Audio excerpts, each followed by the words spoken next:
clarity comes from a decluttered mind. A cluttered mind creates confusion. Mm-hmm. It's like when you go into a restaurant and you open up the menu, the bigger the menu, the more confused you are, right?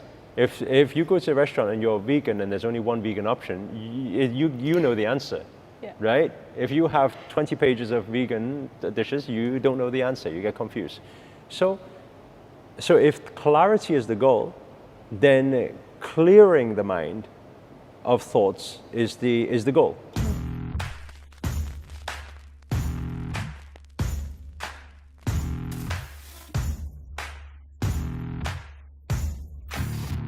Namaste creators, and welcome to a new episode of Ask Master Anything. My name is Maria and I am here with Master Sri Akarshana.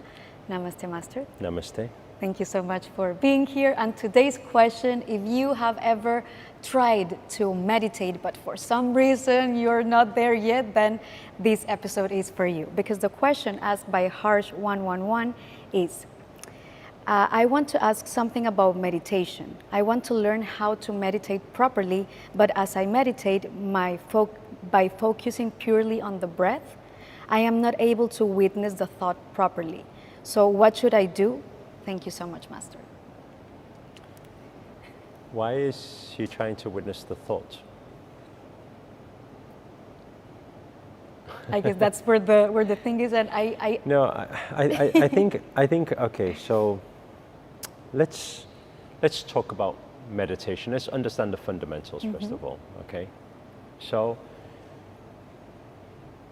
meditation. First of all, you must have a goal.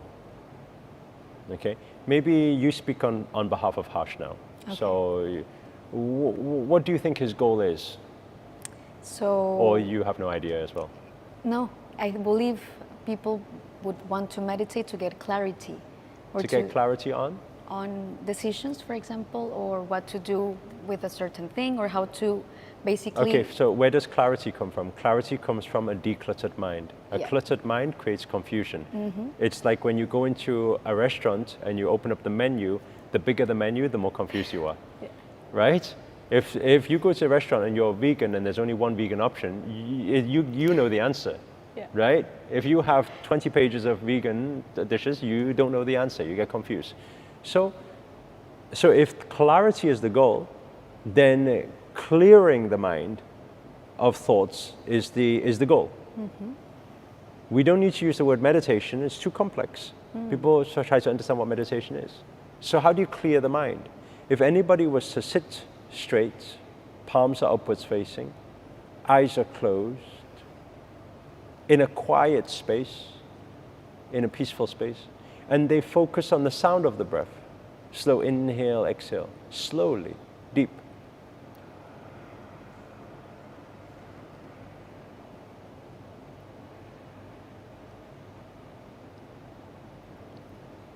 And they just focused on the quality and sound of the breath as it comes in and follow it out.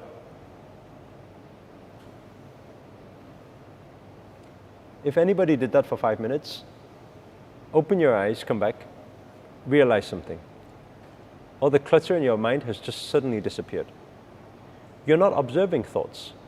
You're not witnessing anything. You are just listening to breath and just deep abdominal inhale, exhale. That's all you're doing. So that's why I said, what is the goal first? If the goal is clarity, how to get clear is to first clear the mind, then you'll have clarity, right? You'll be more intuitive also.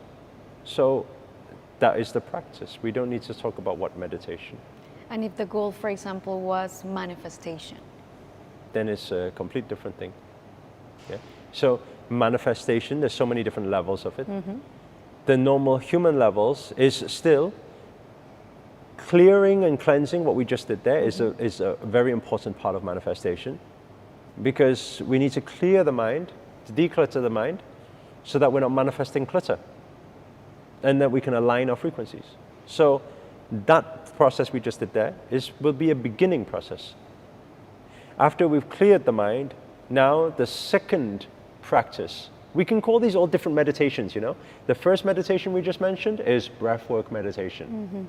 Okay, that cleanse and clear the mind. This second meditation is called what? It's called focusing. focusing meditation, right? So what are we focusing on? Okay, here, now, nothing in the brain. Eyes are closed. Don't want distractions, right? Still, same thing. Palms upwards facing, back is nice and straight, connected. Then what do we do now? Now, our next thing is focusing. How do I focus on my goal, my dream, the thing I want to manifest? And how do I put all of my undivided attention towards that focus? Meaning, I cannot be like, okay, my dream is my dream car, and then suddenly, oh, I'm hungry. No.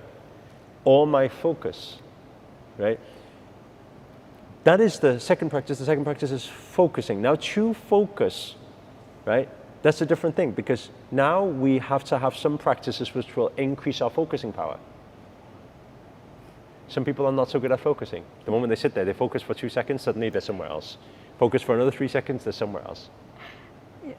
So that's a different practice to get there. What is the practice for that? Well, actually, we usually teach candle meditation for focusing.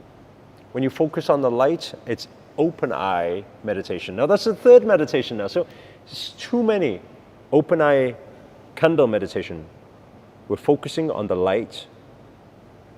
And we do this 5-10 minutes a day, every single day. We do this. And then it will strengthen our focusing power. So that's another meditation. But then that's not the end of manifestation. Because then we're focusing, then comes, okay, how do we amplify emotions in the meditation?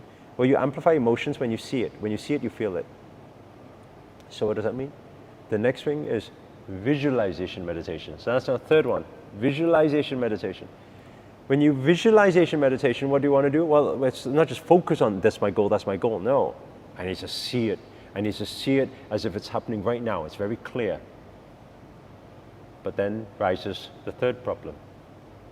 Because now people are like, but I'm trying to see it. I don't know. I kind of see it like the shadow thing and this little, but I don't know. Make it look real? Not sure. Now becomes this third problem, is people's lack of ability for visualization powers. Yeah. So how do you increase your visualization powers? That's another meditation, another practice. And now what is that practice? That is learning to create a visual imprint. So this is what I was doing up in the Himalayas, in the mountains. We used to draw everything out before we go into the meditation. If we draw it out, we create that visual imprint and we keep imprinting it, and then we hold here, tap here, and we hold. Now, when we close our eyes, we see what we just drew. It's a very simple, the idea behind it is very simple, because it's like, let's say for example, if I ask you to close your eyes and visualize your loving partner, you could probably do it quite quickly. Like it'll be quite clear. Why? Because you see him every day, right? If I say, close your eyes and visualize the builder that was building in our orphanage the other week, you'll be like, which one and how, and I don't know, kind of not. Yeah. But why? Is because every single day, you're unconsciously creating a visual imprint of your loving partner, because you're seeing every single day, you see? So that's creating visual imprint to be able to enter into visualization meditation, right? Third meditation. Fourth meditation is to say, no, I'm not just wanting law of attraction, physical level meditation. Mm-hmm. I'm wanting to connect to the divine energies, to have the support of the superconscious and co-create together. Okay. So what is required then? Third eye meditation. Exit out of third eye. So everything is a goal. Everything is a meditation. It's not one practice. We cannot say, oh, you tell me to breathe, how do I manifest? No, it's not like that. You can't say, you tell me to visualize, how do I calm my mind? No, it's not like that. They're all different. With every meditation must have a goal. With every goal must have a protocol. Mm-hmm. With every protocol must come a practice. It's not you give a protocol, I say, open up third eye. Okay, open. No, come with then practice. So goal, protocol, practice in everything. So it's a very complex system, actually. Because I think the more I speak, the more questions come. Exactly. Yeah. So I was thinking, I don't know if maybe we can add like a link or something in the description that maybe someone who's listening. I think it's best they take whatever questions from this video. There'll probably be another 100 questions from this video. Yes. And then they can ask on Twitter, I think is best. Okay, so connect there on Twitter. Any questions that you may have, and thank you so much, Master, for reminding us the importance of that connection, because maybe you're watching this video and you're thinking, well, maybe I better not meditate.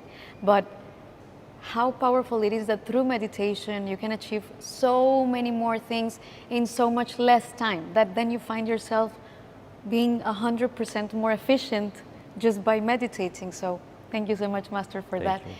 If you like this video, make sure to hit the like button, subscribe to Master Sri Akarshana's YouTube channel, and also remember your questions on Twitter on Master Sri Akarshana's account that you will find in the description below.